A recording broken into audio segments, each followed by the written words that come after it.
वाशिम जिल्ह्यातील झंझोरी शेत शिवारात पाल ठोकून राहत असलेल्या मेंढपाळ महिलेला प्रसूती काळात सुरू झाल्या होत्या. प्राथमिक आरोग्य केंद्राचे डॉक्टर आणि आशा वर्कर यांना ही माहिती देण्यात आली. त्यांनीही पालाच्या दिशेने धाव घेतली. त्यानंतर पालावरच गर्भवती महिलेची सुरक्षित प्रसूती करण्यात आली.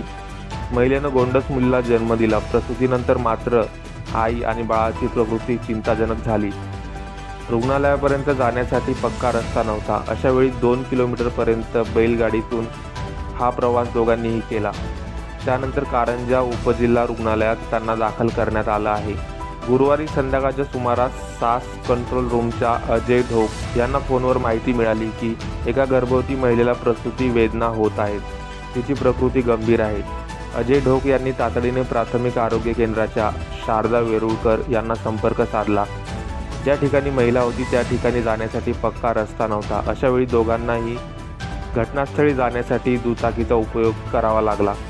तिथे पोहोचेपर्यंत त्यांना रस्त्यात अनेक अडचणी आल्या.